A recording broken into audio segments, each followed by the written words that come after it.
Everybody. Happy Sunday. Welcome back. I'm so glad that you're here. I am Gina from Advantage College Planning, and tonight I'm really excited because I am joined by my colleague Erin. Hi, Erin. Hey, Gina, I'm so glad to be here. Thanks for asking me to join. Yeah, so awesome. Erin and I are colleagues. We get to work together at Advantage College Planning. And in addition to working with teenagers for a living, her whole career, Erin also has some at home. So she gets to experience everything that we do at work and then also has gone through the college application process with one of her children. She's got one who's about ready to go through that process. So she is in it with all the rest of you. And then she also has a student who just finished up eighth grade. So Crazy. exciting. So she's kind of Crazy. got all the experience. So I thought it'd be really great to have her join us tonight and talk a little bit about planning ahead for the Common Application and getting a head start on it, things that we can do this summer to really alleviate some of that stress in the fall. So if you are new here, we'll have some content that we'll go through, and then we'll have time for questions and answers at the end. You can put your comments or your questions in the comment section. And actually, if you want to go ahead now and give me a thumbs up, let me know the sound's coming through okay. That's always helpful. In the comments, you also can put in where you're located, what year your students are. Maybe you're like Erin and you have students who span all the different age ranges. Maybe you're coming in with, you have a freshman, but it'd be really helpful for us to know what year your students are, because then we can make sure that we're answering questions and really addressing content that's going to best serve our audience. Awesome. All right, so let's go ahead and jump right in. So, the first thing that we thought might be helpful is to give you an idea, if you've never been through this college admissions process before, of what the fall timeline looks like. Why are we talking about getting things started in the summer when college applications aren't even due until fall? Erin, how would you kind of lay that out for families or for the families you work with? Yeah, I love it. I think summer is the best time to get started. One, there's just time. Some kids travel, some have camp, there's different things, but there's time to kind of step away from your academic work some. You might have AP work, but step away from it some and really start digging in, because there are things that can be done. And we're going to talk specifically about what those can be.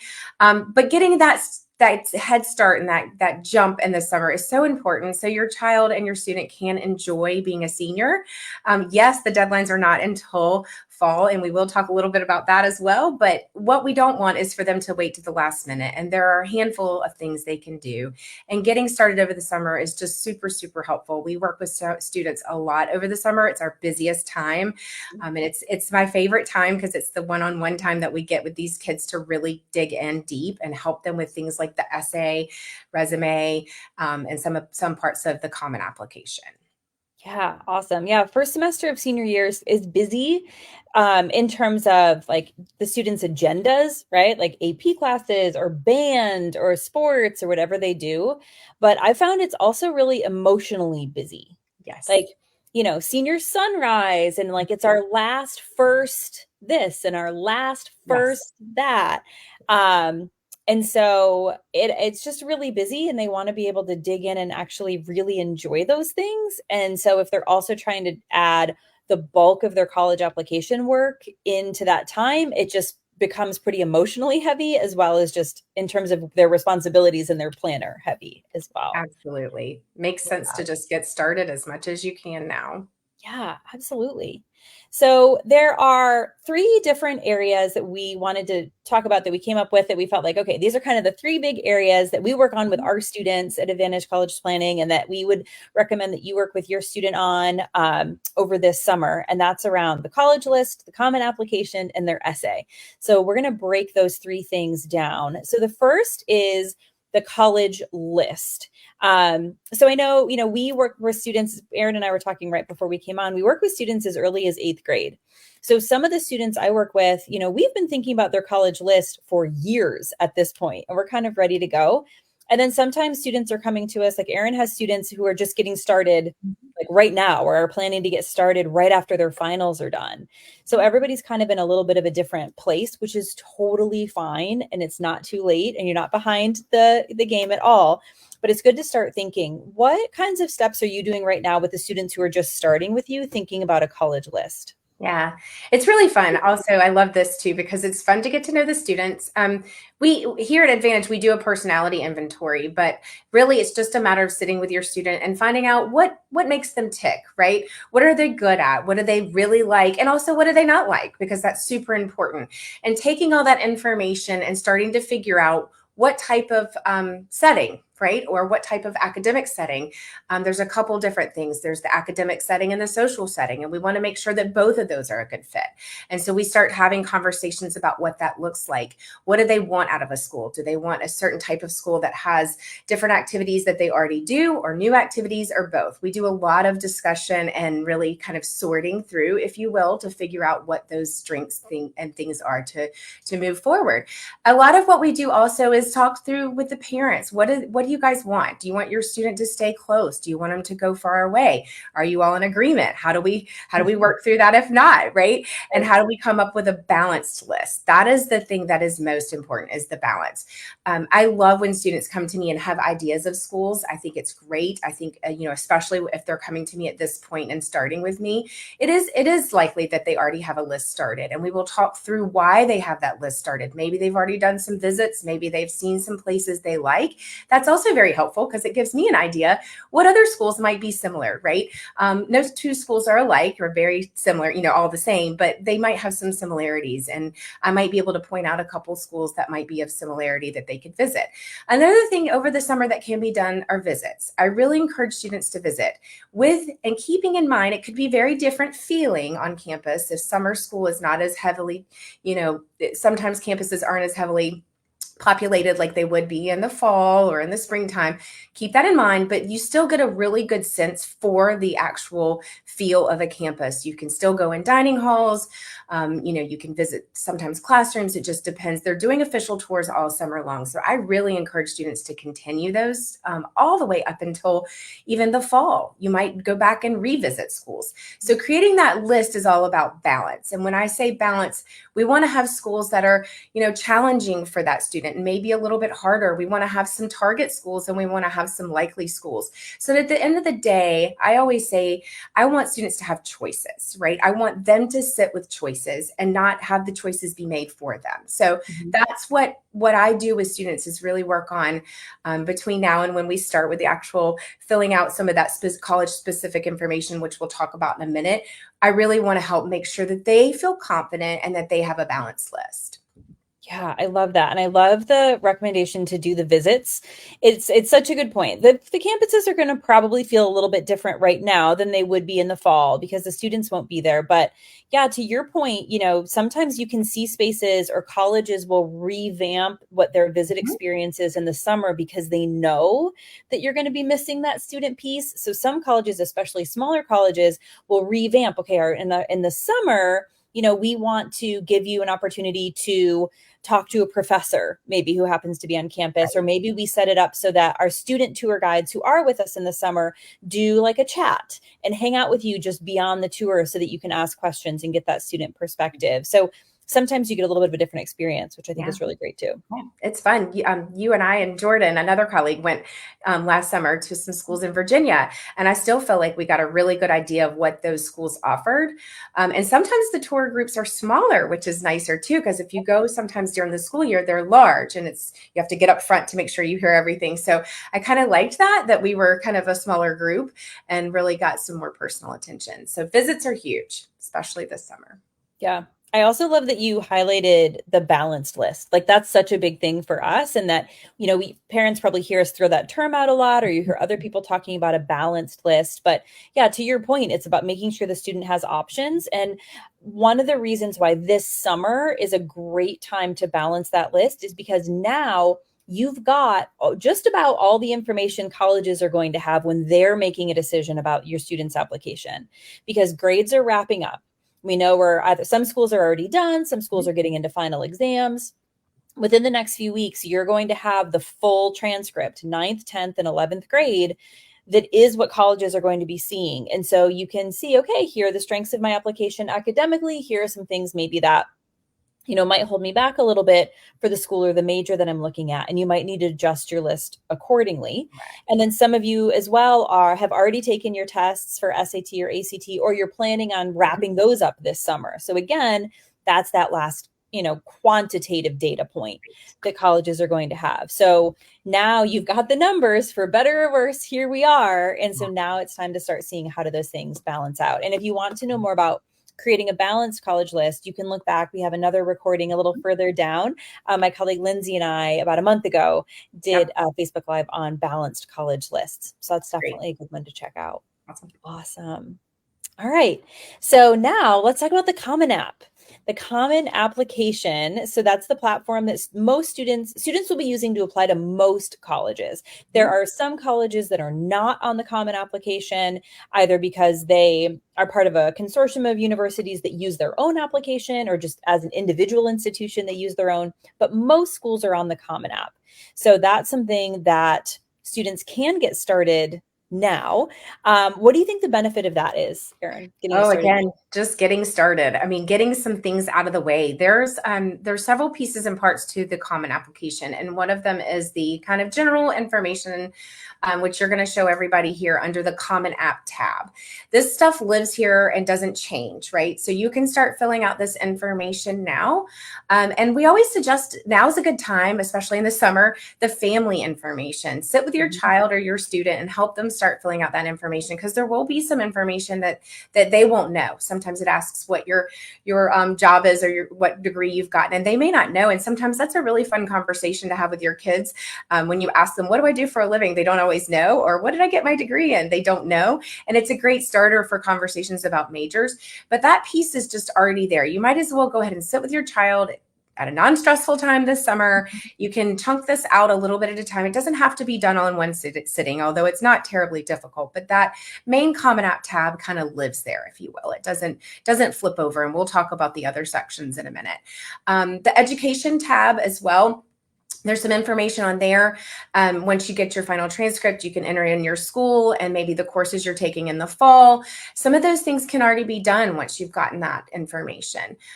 Testing. Again, this is one of those kind of different pieces that we talk about with our students. We spend a lot of time really making sure that we help them with this piece. But just to let you know, most colleges will allow you to self-report testing from SAT to ACT and even AP scores as well in this section.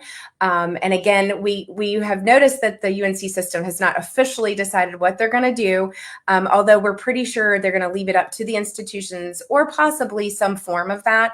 So at this point, we are recommending all students take some form of test. If they have not, we highly suggest that your student look into that. There's some tests in August and September, so it's not too late at all. But doing that, you can report those there. Some schools will ask you to do it on another section in their own application, specific application, or report them officially through College Board or ACT.org. But if you have your scores and you're done testing, no reason not to kind of start filling some of this piece out. Activities. I love this section with kids. I learned so much about stuff with kids when we do this. There's 10 places for you to put, for a student to put their activities. And sometimes kids don't have 10, and that's okay. Sometimes kids have more than 10, and that's great too. We have to kind of siphon through and figure out what are the most important things that you would like to put as those top 10, because you do kind of put them in rank order. And once you've done them, you can move them around. So I've had students, we've sat together and, oh, I think I'd like to put this one above the other one. You can move them. So it's not, stuck there until you submit. So that's a great thing too. It gives you a good place to get started on writing. What is, again, the activity? What's the general activity? What's the specific title called? What is the organization? And then you have 150 characters to kind of write, which isn't a whole lot, a little bit about kind of your role or some of your leadership things that you've done. And so it's just a nice thing to go ahead and do. I will say sometimes, Gina, I have students that feel overwhelmed with this section.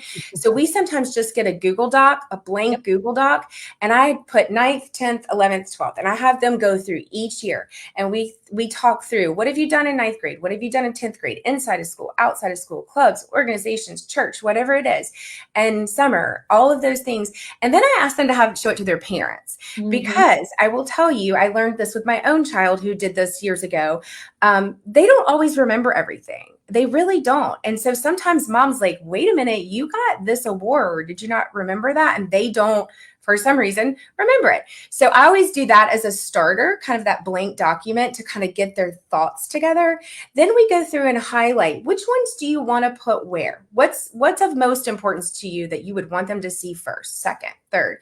And then we go through it, and I help them with the descriptions in terms of making sure that they fit those 150 characters. But I love a blank Google Doc just to get started with the activities. Yeah, that's a great tip. Yeah, trying to write the descriptions in this tiny little space when you can only see one bit of it, and it's 150 characters, like Erin said. So that's letters, spaces, numbers, periods, right? Punctuation. Yeah, so that one's a little bit tricky. It takes a little bit of time. But yeah, this is the tab though, right? So this tab right here, the Common App tab, that section, anything in this section, your student can start filling out a little bit early. The Common application that is open right now is currently the 2023-2024 Common application. So this year's seniors, this is their Common App, because there's some colleges that are still accepting applications. So it's still open, it's still live. If you have a rising senior, if you have a current junior who's just finishing up their finals, this is not their Common App, right? So what's going to happen is the Common application will shut down during the last few days of July. The Common application will make any college specific changes that need to get made, and then it'll reopen August 1st. So when your student creates their Common application account, which they can do right now, we want them to only be living here in this Common App tab, because information that is put here is going to save. Anything they put here will carry over, like Erin said, when the Common App reopens August 1st, boom, all of this will be here. Amazing.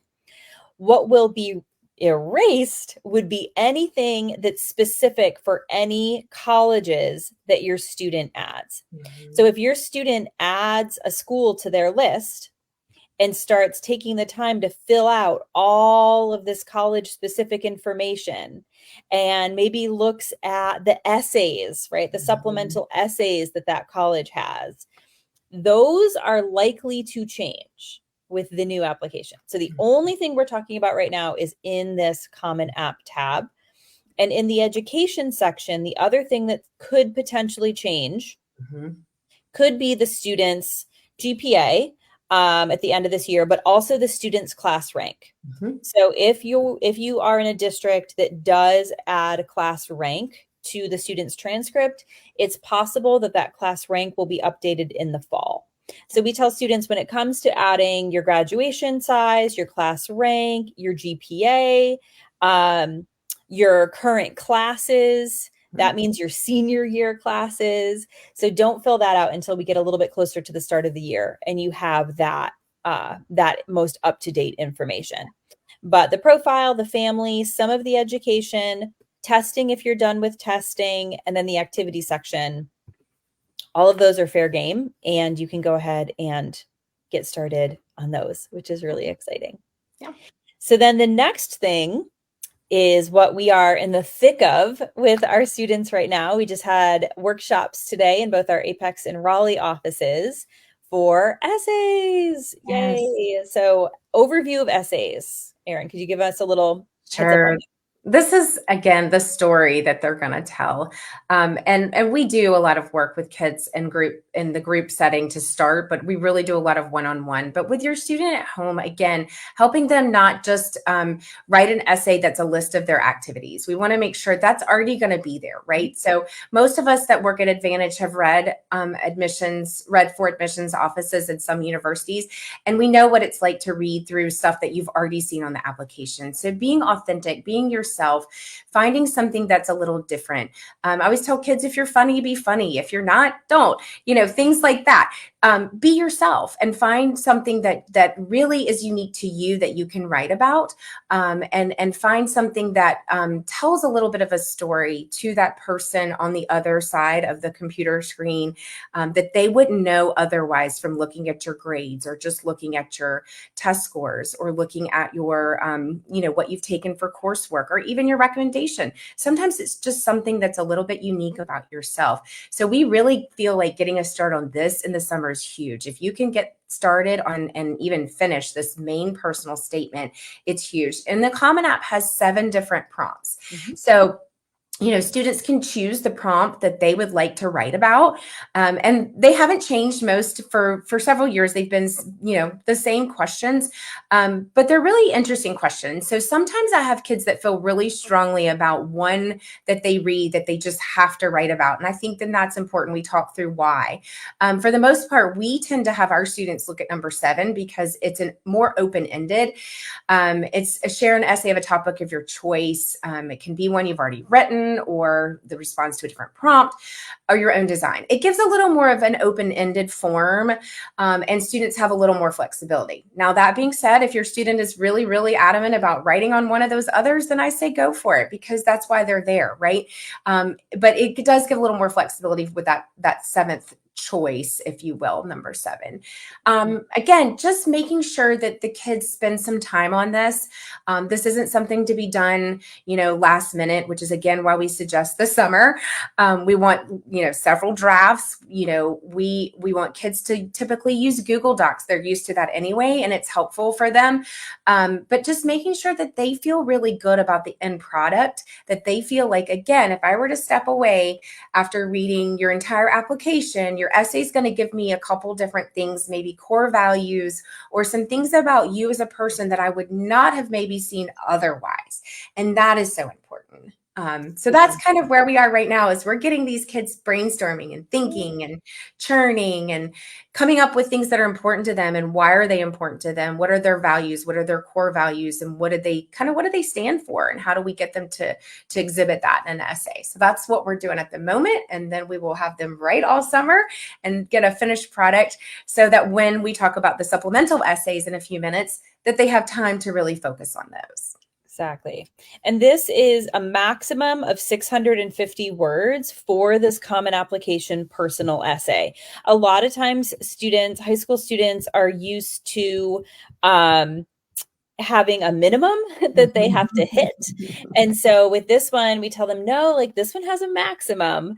And so it doesn't mean that you have to have exactly 650 words, but it does mean you probably should use most of that, right, to tell your story. This is your opportunity to step into the admissions office and tell these people why you're awesome and who you are and how you've grown and how you're going to contribute to their community, right? So that's the story that they're telling. So this is a great time to sit down and get that written out. What we don't want to do this summer is we do not want to do anything college specific. So I'm going to go back to my colleges, right? So let's we'll pick on Duke, right? Here's Duke's application from this year. Okay. And so what we don't want to do is add all these colleges to our list in Common App and start filling all this out, because look, it's the fall 2024 app, guys. There's no option for fall 25. This is all going to go away and get erased. So we don't want to waste any time filling any of this out, because it will all get erased. The other thing that we don't want to do, as I said before, but I'll say it again, is we don't want to look at the supplemental essay questions, the smaller questions that each individual college may be asking of the students. We don't want to look at these and get too attached, okay? Because they might change. And for most schools, they will change. So some schools will keep a few things the same, or they'll slightly tweak them. A really common essay is this one here that Duke has, which is essentially asking, why are you and our university a good fit for one another? So if your student is feeling really anxious and wants to kind of get a head start on some of the supplemental essays, have them start brainstorming how they would answer that question for each of their schools, right? Maybe they don't have to write a full essay, but how would you answer that question? What specific ways is this school a good fit for you? Because that also can go back and help you with your college list. If the student doesn't have much to say, then we need to go back and say, why is this on your list then, right? But there's some other essays down here, right? So Duke gives you a few other prompts that you can pick from, right? They say you can pick up to 2, right? Here's all of them. And so they give you 5 to choose from. These probably will change next year, or maybe they'll stay largely the same, but a few words will change that change the way that you would answer these questions. So it's okay to look at the essays. It's okay to look at the applications to get a head start, to say like, all right, mentally, this is what I need to prepare for. Right. But what we don't want to do is get super connected and actually start drafting on any of these until the Common Application reopens after August 1st. At that point, it's fair game. It's game on. These are the class of 25's essays. But before then, don't do anything with supplements. Agreed. I also think too, if students are anxious or they want to start thinking about how they might answer some of those questions, even though they will change, spend time on their website this summer. Find their mission statement. I always tell students to find the school's mission statement. You really should be able to really read that and identify with that, or at least agree with some of it. Again, you may not be answering that specific question, but start looking at some of what they're doing. Do they have new initiatives? Are they going completely green on their campus? And that's something that's super important to you. Start looking at those things. Again, making maybe some notes. That's all we say. Don't write anything, but make some notes about your specific schools you're interested in and why you like those or why you identify with them. I think that's something that can be helpful, so that when those do open up, you've got a little bit of a head start in your thinking process. Yeah. But don't fill them out beforehand. Yeah, exactly. Perfect. Yeah. So the bottom line, right? The bottom line is the summer is a great time to get a head start on a lot of this work, so that you are reducing how much has to get completed in the fall. A lot of times families come into us and we say, what brings you in? You know, what made you decide to reach out to chat with us and have this meeting today? And a lot of times it's everyone's feeling stressed, right? Or they'll say, we saw, I have friends and their child went through the process and we saw how stressful it was and we don't want that for our family, right? So that's a big part of what we do, is reduce the stress of the process. But you can help yourself by reducing that stress as well by getting started on a lot of these things. And of course, if you already work with us, we got you, right? If you are interested in knowing what our process is like and what it would be like to work with us, you can go to our website, advcp.com. You can schedule a consultation with us through that. We also have a lot of great other free resources on our site, including our podcast, our blog, lots of great resources there. But reduce your stress by starting to get some of these tasks done now and just getting that low-hanging fruit off your plate. It'll make the fall a lot easier. Absolutely. So I have the Q&A is open for any questions that you have for Erin or for me. We're happy to answer your questions about summer planning, thinking about getting a head start, any tips, tricks, or advice. We're happy to help. So I'll give you a minute to put any of those questions in the chat. And then I also will let you know that I will be back on July 14th. So on the 14th, I'll be talking about tips for creating a really strong activity list. So like Erin really did a great job going over what that activity list entails.